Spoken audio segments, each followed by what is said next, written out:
welcome into the Kankakee Area podcast. Today, as always, I'm Steve Soucie, joined by Mason Schweizer. How are we doing today, Mace? Doing pretty good this morning, Souce. How are you?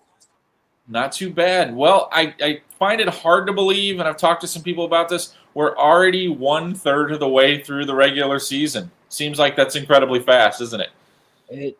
Every year it gets faster. Every year it moves faster. Yep. Well, let's start today with a little just conversation about, I guess, what do you feel like have been the big surprises? And I mean, maybe who has maybe met your expectations early in the season? And maybe do you have any teams that you feel like maybe have exceeded what you expected from them? So I think we've got 3-0 teams at the moment, and unless you include our 8-man teams, and that moves us to 5. Bradley, Bourbonnais, Bishop Mac, Clifton Central, St. Anne, and Milford Cissna Park. I don't think I'd be surprised if you told me any of those teams were 3-0, but I think the way that they have all gotten to 3-0, being so largely dominant, I think that just that sheer level of dominance has surprised me a little bit. Obviously, some people are going to be like, how did Kankakee lose their first 2 games without the context of, well, it was against Nazareth and Lincoln Way East. But I think just the general quality of football in this area. I mean, we did not have this many talented football athletes really consistently, like when you were around. I don't think too many spans, and we just continue kind of every year to see kids do things that we've never really seen around here. Yep. So let's just break it down into the individual teams. Let's switch up the pace here. Let's start with Bishop McNamara today. Obviously, like you mentioned, out to that 3-0 start. With the opponent this week, it was kind of one of those games where you kind of felt like they were going to have a big win. But the one thing that's kind of really impressing me about them right now is, a couple of years ago, it would have felt like this Christ the King, their opponent this past week, would have been a team that I would have felt like they would have beaten.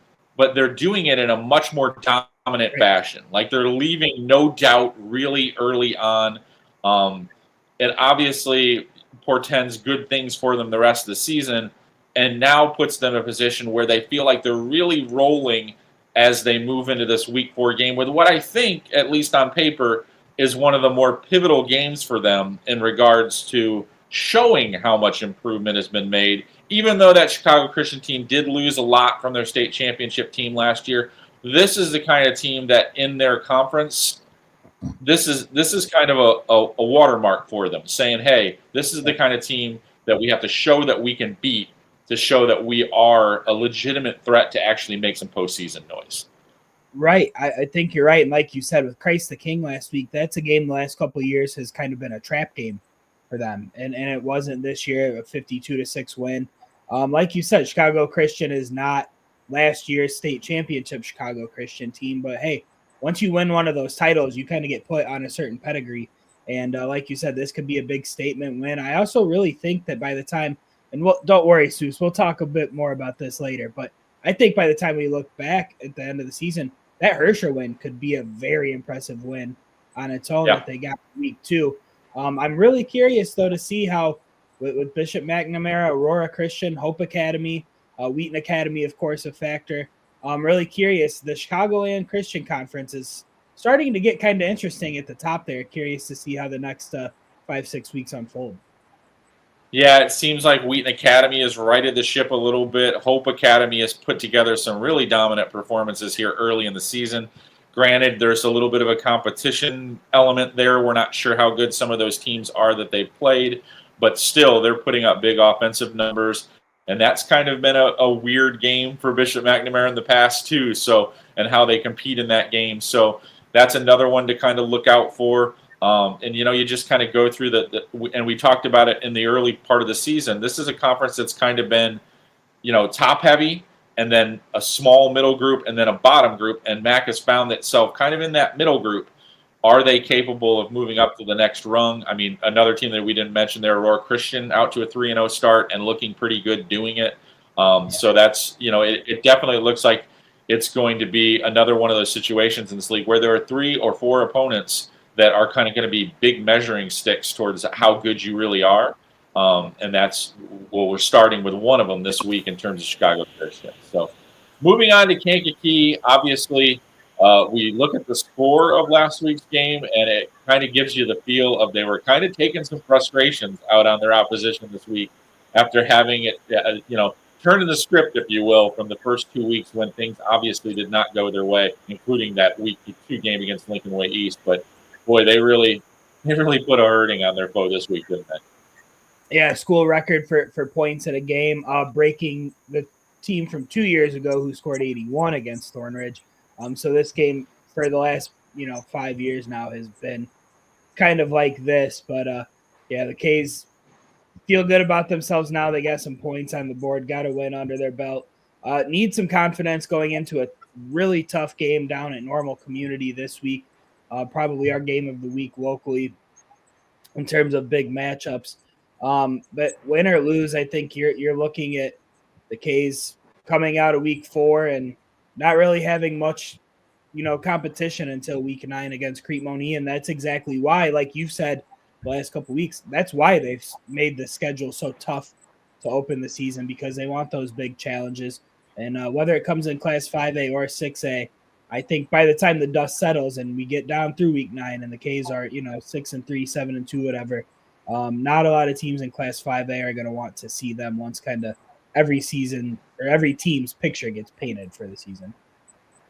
Yeah, I was looking at this the other day, and I mean, I knew this coming in. I mean, I've looked at the schedules for months, but I really genuinely don't think there's a school in the state with a 3 non-conference game slate that is playing a stronger one. I mean, that regardless of class, I genuinely feel that way. I mean, I don't think there's anybody that can go out there and say, "Oh, our non-conference game, we played these 3 non-conference games, it's stronger." I really don't think you can. I mean, I just that's how much the strength of schedule there for them is. And Kankakee is in a very odd position, like you mentioned. After this Normal Community game, I would be surprised if they play any other games other than in week 9 where they don't institute the running clock. That's how big the talent chasm is in the Southland Conference. Not saying that to be mean, it's just the reality of the situation. It's Kankakee, Crete a step behind, and then a wide gap between those 2 teams and the rest of the conference. They're just they are not at the level. Maybe not quite yet, but look out for Bloom under Coach Dante Colbreth, maybe getting things turned around. Maybe not this year to threaten those 2 teams, but in the near future, that could be a program to look out for. Yep, agreed. So, and then let's now go to Bradley. Obviously, scheduling issues for them in terms of filling some of their non-conference dates. This one's kind of a weird one. Week 4 is kind of difficult to fill if you have that late opening. Filling it with St. Mary's from Missouri, a program that has played a lot of Illinois schools in the past. They're playing several this year. They played IC Catholic in week 1 and lost to them. This is usually a pretty sound program, though. What kind of vibe have you got from the Boilermakers in regards to what they expect from St. Mary's, and how do you see it? Well, St. Mary's did give a really nice, I believe, a 3-score win over another Illinois school, O'Fallon, last week in week 3. I finally got to see the Boilers for the first time this year in last week's game against Waubonsie Valley. Kind of the way that you talked about how the defense was even better than you kind of thought it was going to be. One group, and I didn't have room to fit this in my story, and I wish I would have, but their offensive line for Bradley Bourbonnais has been, it was incredible. Ellis Johnson had so much time to throw. Their running backs just had all day, huge holes, and that was kind of the one point, they had 9 starters coming back on defense. They expected that defense to be maybe not quite this good, but pretty good.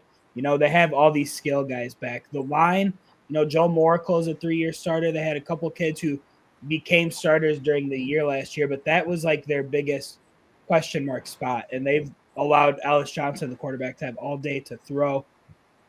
Really been impressive for them. And I think that can win them some games that maybe they shouldn't win as we get through the year, quote unquote, shouldn't win.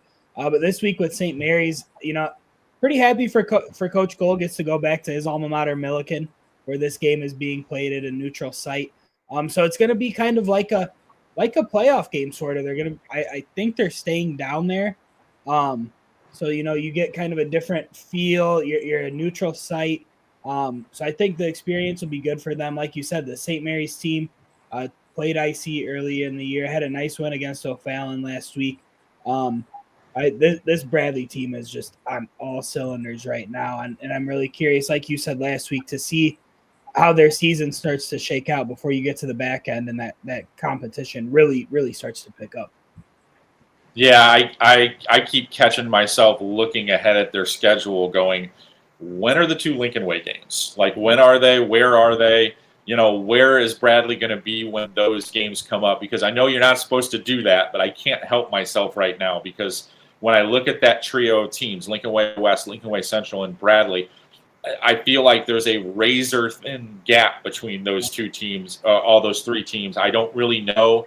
Going to get a little bit of an answer of who's the better team this week between Lincoln Way West and Lincoln Way Central when they play. But Bradley throws themselves into that equation a little bit later in the year, and I'm just fascinated to see how that triangular pyramid of teams plays out right there because on paper, they look so even in a lot of ways that I'm just fascinated to see how those games play out. But got to beat the teams in front of you, and I think Bradley should be in good shape to potentially have a spotless record when they meet the first of them.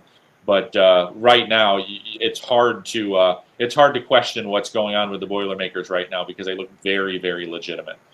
Yeah. Yeah. Well, let's switch gears over to the Vermilion Valley right now. Clifton Central rolling along, have a very interesting game this week with Oakwood, a team that maybe a lot of people don't know a lot about, but it really looks like Oakwood's off to a nice start. And now, with Clifton, talking to some people, you used the term trap game a little bit earlier. This is a game that I think if Clifton doesn't keep their eye on the prize, Oakwood could be problematic. Yeah, I mean, this is an Oakwood team who Cameron Lee is their head coach, and he had just started at Iroquois West a handful of years ago, right before they kind of started riding their ship where they had their back-to-back postseason run. And I just remember Cameron being he's a young guy, younger than I am. Although I am getting kind of admittedly old. But Cameron, runs a really spread, high-powered, really fast-tempo offense. And in the Vermilion Valley, you don't really see that very often, especially to that degree. The Comets, with the one thing that they've kind of been worried about this year is our depth. And this is an Oakwood team that'll test your depth with the way that they run their offense. But, man, you look another big performance. I know Georgetown Ridge Farm isn't exactly a state championship contender who they defeated last week, but 48 points, 4 more touchdown passes for Brady Schul, who's thrown 10 over the last 2 games now, and the defense being as dominant as they are. I know the Comets had a lot of high hopes coming into the season with just all the kids that they had back.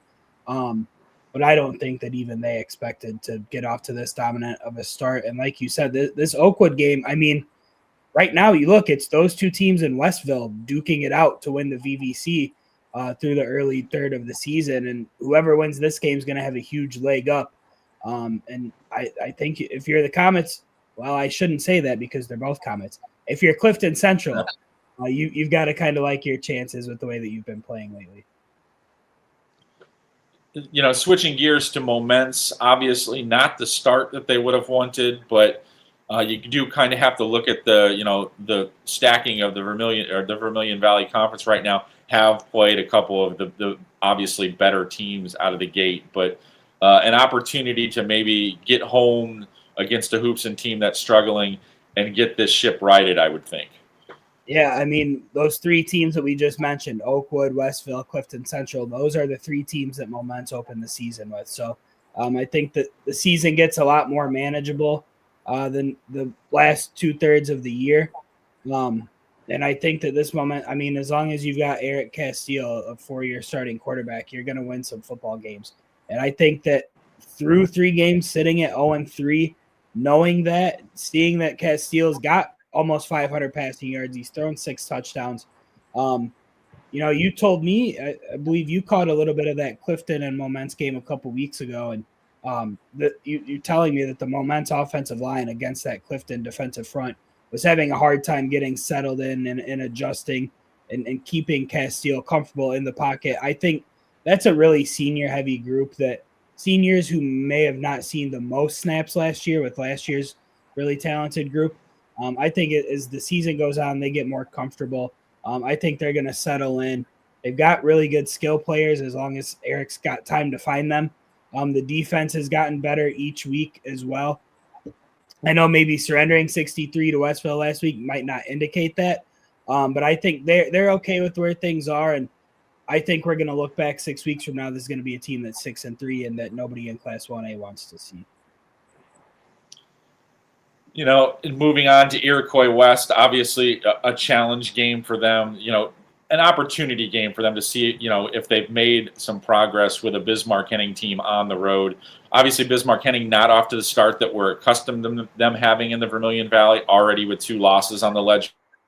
But still, I mean, when you look at that matchup on paper, Bismarck-Henning a substantial favorite heading into this game. Can Iroquois West make this a competitive game?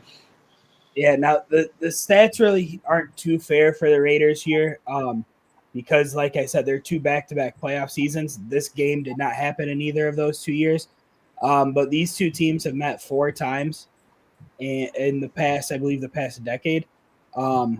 Bismarck-Henning is averaging 50 points in those 4 games. Meanwhile, Iroquois West has combined for 50 points in those 4 games. So, yeah, like you said, tough sledding for the Raiders this week.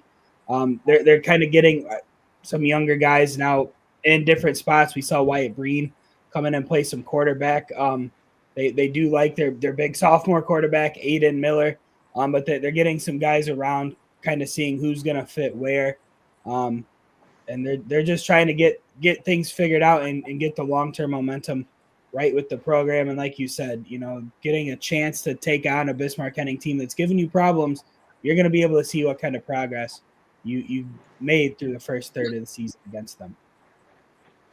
Last team in the Vermilion Valley from our area, Watseka going down to Salt Fork. This is another game that maybe looked different on paper a few years ago.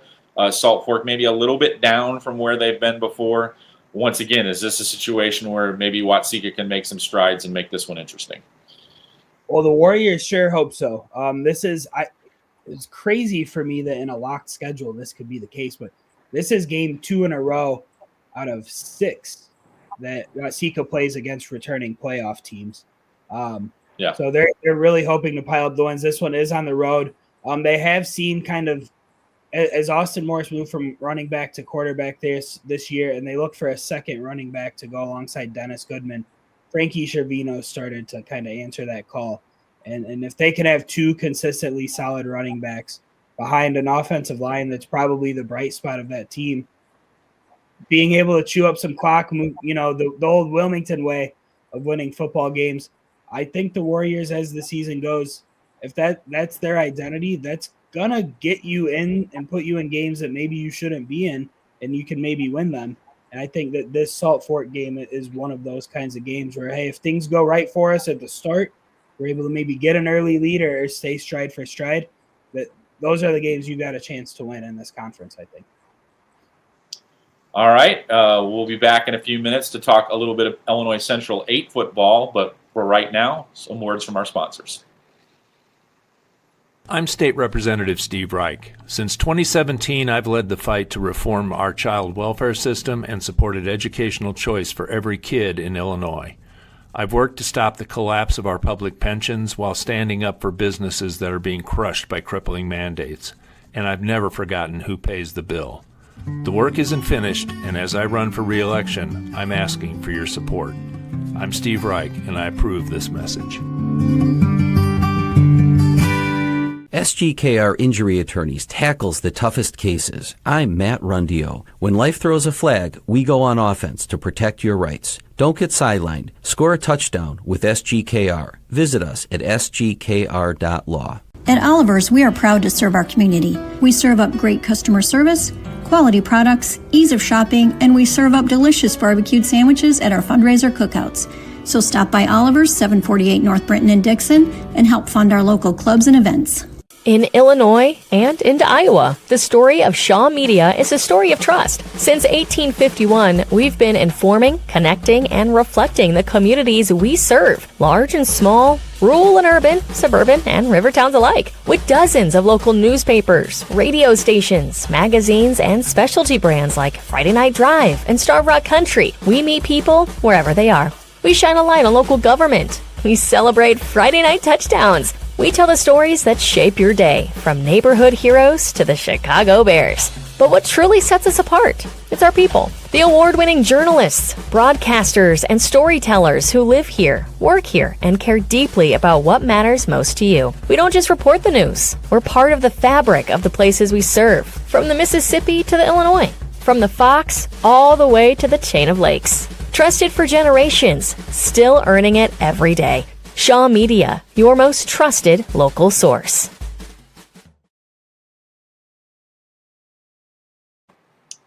Welcome back to the Kankakee Area Football Podcast. Mason, well, taking a look at the Illinois Central 8, a couple of interesting matchups, I think from this week's schedule. But let's start with the one team that actually isn't playing this week. Peatone's going to improve to 2-2 with their forfeit win essentially over Lisle. They were unable to schedule a game. Many of the other teams in the conference were able to do that. Peatone's just going to take the week off, have to lick their wounds a little bit after that loss to Wilmington.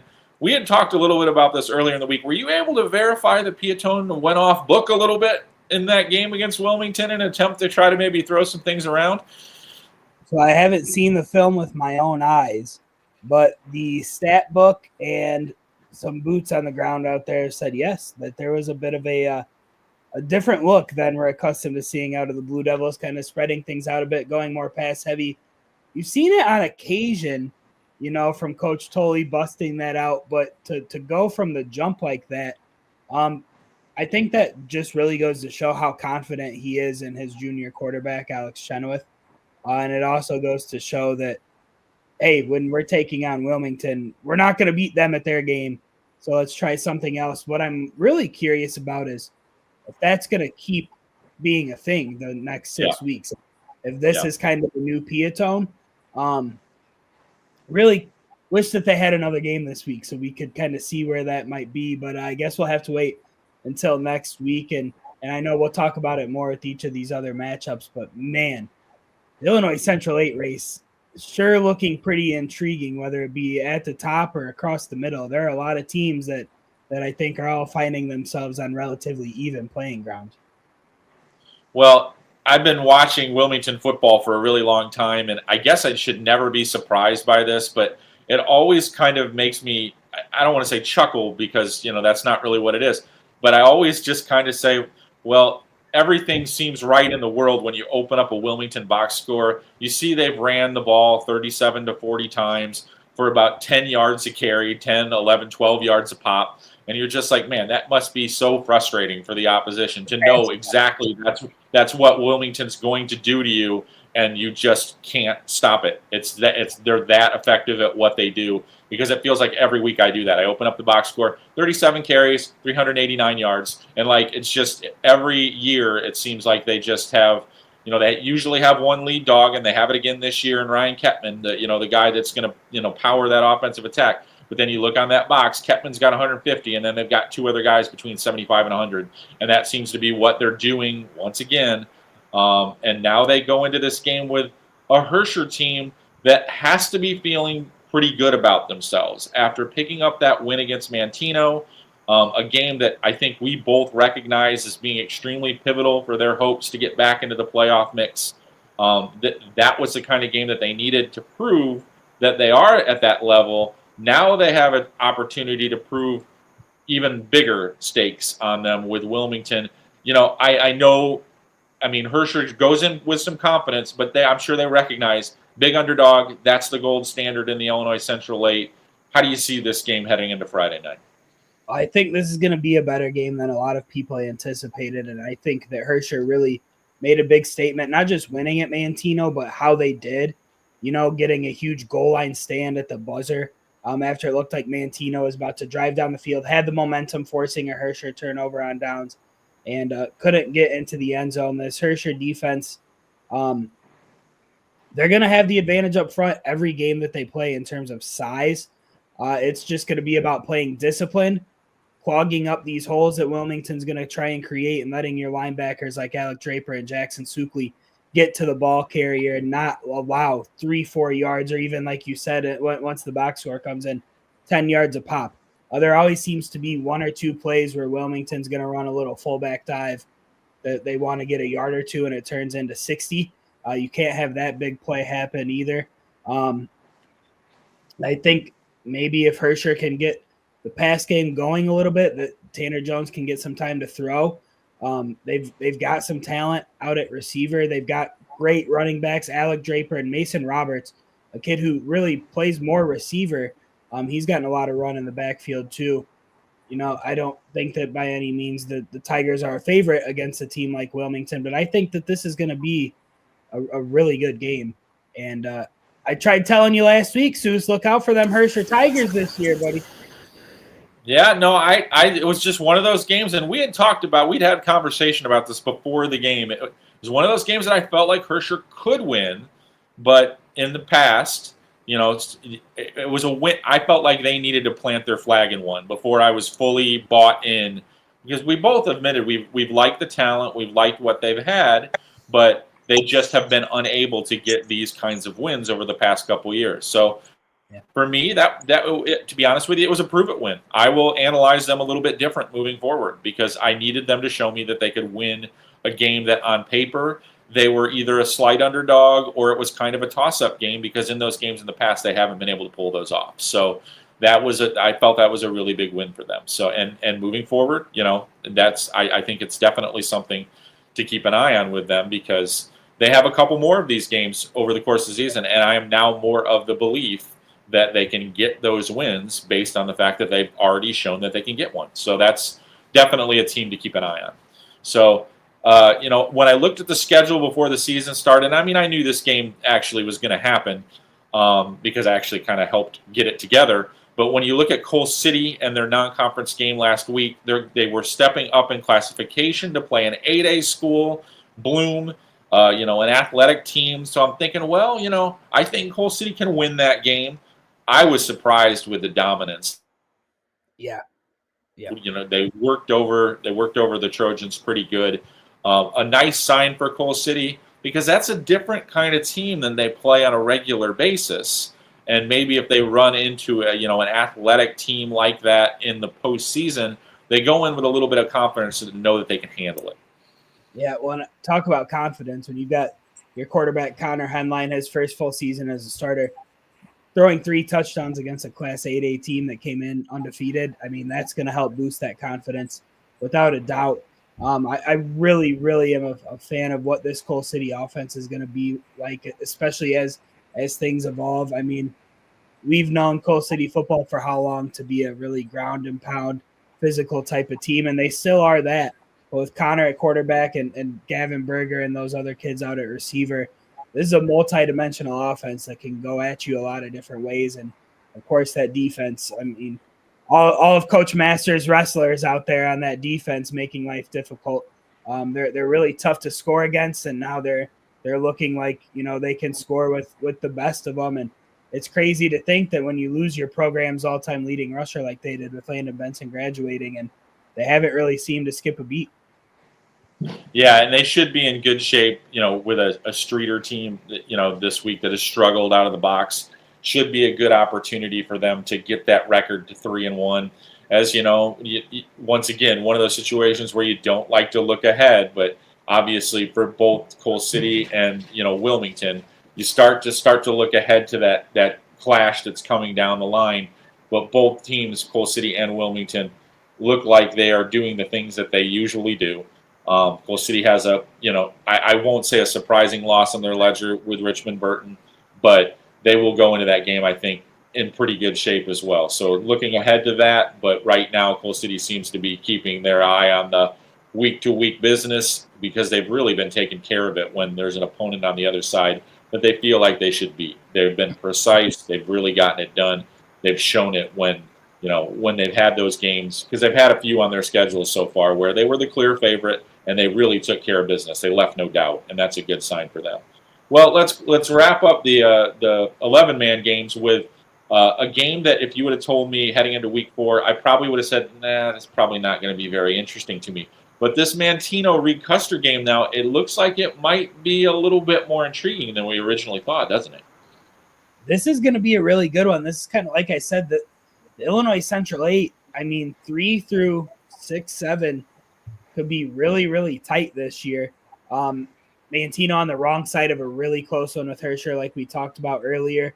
Reed Custer already doubling last season's win total. This, looking back, this could be a make or break type of game for the postseason for whichever team's able to win.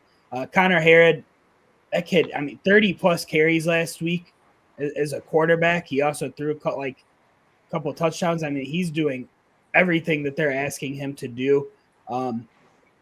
He's going to have to go into a Reed Custer team that's playing really well defensively. They had a great start last week against Streeter. The Bulldogs kind of got hot at the end, but were able to get the job done. And then, man, you want to talk about thunder and lightning running back combinations.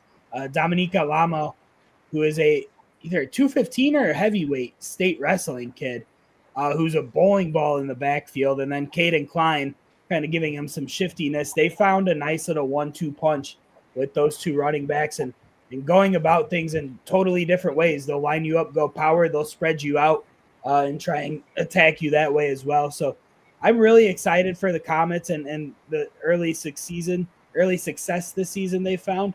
In this game, man, it's essentially a toss-up game in my eyes. And like I said, this is a huge playoff implication type game for being a week 4 matchup, I think.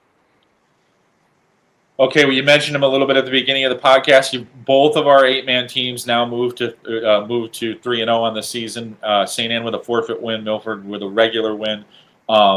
Let's correct something from last week's podcast that I kind of threw at you. They're not playing this week. They're playing it's week 8, correct? Yeah. Yep. Yeah, but it is on a Thursday night. So I was looking at that and I was saying, you know what? That might have to be a Kankakee area podcast remote event. We might have to go out on a Thursday night and take care of the business there. So because I'm full disclosure, St. Anne alum here. So basically would have an opportunity to go catch the alum in action there in an 8-man game down at Milford.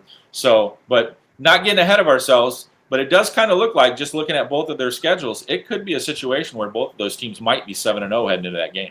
Yeah, well, and like you said, a forfeit win for St. Anne, that is coming this upcoming weekend. The Cardinals were scheduled to play Danville Schlarman, who's not fielding a team this year. So the Cardinals are already 4-0. Milford Cistern Park's got to go to a Martinsville team that they joined the 8-man association during COVID and have largely been one of the best teams in it. Taken a bit of a step back this year, and this is a really winnable game on the road for the Bearcats, who might have the best 8-man quarterback in the state in Dirk Snookum.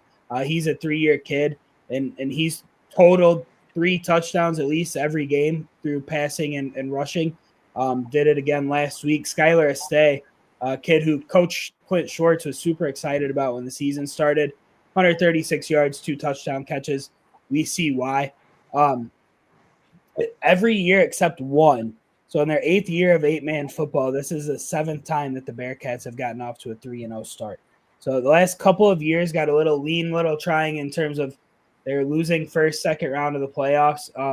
I think this is a team that's starting to look more like that first year when they won the state championship, the second year when they made the state championship game.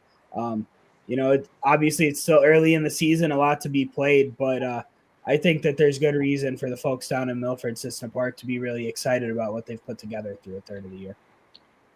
All right, what's your schedule look like this week, Mason? Where are you going to be? I will be, well, you talk about you being a St. Anne graduate. I will be at my alma mater this week. I'll be at Bishop McNamara for that matchup with Chicago Christian. Adam Tamino, we're still figuring out which game he's going to be at. We've got a couple of really good ones, so if you're going to be out at that Wilmington and Herscher game, you might see Adam. If you're going to be at the all Comets battle between Oakwood and Clifton Central, you might see him. Who knows? Maybe we'll say, Adam, go on down to Normal, buddy. We got a good one down there with the K's and the Ironmen. So we're still figuring out exactly where Adam will be, but I will be over at Bishop McNamara. I wish I had planned this out a little bit better. Tiffany Blanchette is going to be on vacation this week. She owes me a pork chop sandwich. Mac would have been the place I would have loved to have it, but she's not going to be around this week, so I have to get that from her at another time. But yeah, and then when I get home, I'll write my story, and then I'll throw on Live with Friday Night Drive with you and Matt Rodewald. That's kind of been my routine. I finish my story, get everything read, and then while we put stuff on social media, I turn on your guys' show, and I just rock out with Soucie putting his scores in until I fall asleep. Sounds good, buddy. Looking forward to week 4. Hope you enjoy it as well. We'll see you, Soucie. We'll see you, Pod Squad.